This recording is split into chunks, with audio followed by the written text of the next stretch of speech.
মেক্সিকোর জাতীয় সংসদের উচ্চকক্ষ সিনেটে নজরবিহীন এক ঘটনায় হাতাহাতিতে জড়িয়ে পড়েছেন বিরোধী দল ইনস্টিটিউশনাল রেভলিউশনারি পার্টি পিআরআই প্রধান আলেহান্দ্রো আলিতু মরেনো এবং ক্ষমতাসীন মোরেনা পার্টির সিনেট সভাপতি জেরার্দো ফার্নান্দেজ নোরোনা। বুধবার জাতীয় সঙ্গীত গাওয়ার সময় এই ঘটনাটি ঘটে বলে আন্তর্জাতিক সংবাদ সংস্থা রয়টার্স জানিয়েছে।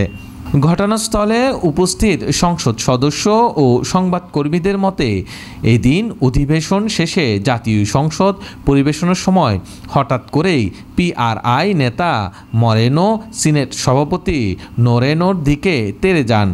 কয়েক সেকেন্ডের মধ্যেই তাদের মধ্যে উত্তপ্ত বাক্য বিনিময় শুরু হয় এবং তা দ্রুত ধাক্কাধাক্কি ও হাতাহাতিতে রূপ নেয়।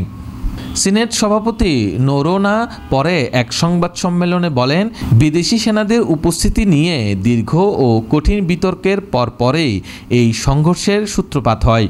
তিনি দাবি করেন বিরোধী দলীয় নেতা মরেনো তাকে অযথা উস্কানি দেন এবং হাত চেপে ধরেন। এক ভিডিও ফুটেজে দেখা গেছে মরেনো নোরোনোর সামনে গিয়ে বারবার অনুরোধ করছেন, আমি অনুরোধ করছি, আমাকে কথা বলতে দিন। ভিডিওতে আরও দেখা যায় এক পর্যায়ে নোরেনোর হাত ধরে টান দেন। নোরেনা সঙ্গে সঙ্গে প্রতিবাদ জানিয়ে বলেন, আমাকে ছোবেন না। এরপর দুজনের মধ্যে শারীরিক ধাক্কাধাক্কি শুরু হয়। সংঘর্ষের সময় মরেনো এক আলোকচিত্রকে ধাক্কা দিয়ে ফেলে দেন বলে অভিযোগ উঠেছে। নোরোনা জানিয়েছে, তিনি শুধু হাত ধরে থামেননি, আমাকে ধাক্কা দিয়েছেন, আঘাত করেছেন এবং চরম হুমকি দিয়েছেন। নোরেনোর ভাষায় মরেনো তখন তাকে উদ্দেশ্য করে বলেছিলেন, তোকে এমন মারব একেবারে মেরে ফেলব।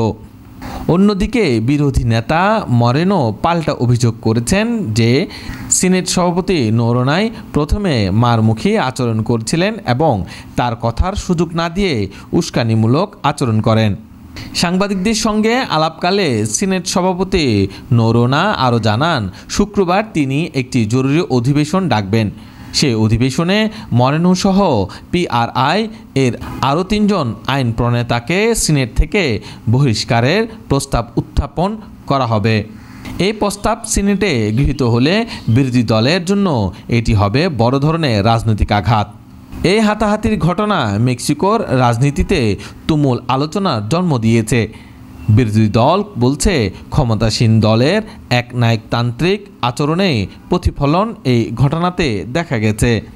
অন্যদিকে মোরেনা পার্টি দাবি করছে পিআরআই নেতা মরেনো ইচ্ছাকৃতভাবে বিশৃঙ্খলা সৃষ্টির চেষ্টা করেছেন। সামাজিক যোগাযোগ মাধ্যমে ঘটনাটির ভিডিও ছড়িয়ে পড়ার পর নেটিজেনদের মধ্যে ব্যাপক আলোচনার ঝড় ওঠে। অনেকেই এটিকে মেক্সিকান রাজনীতির লজ্জাজনক অধ্যায় হিসেবে অভিহিত করেছেন।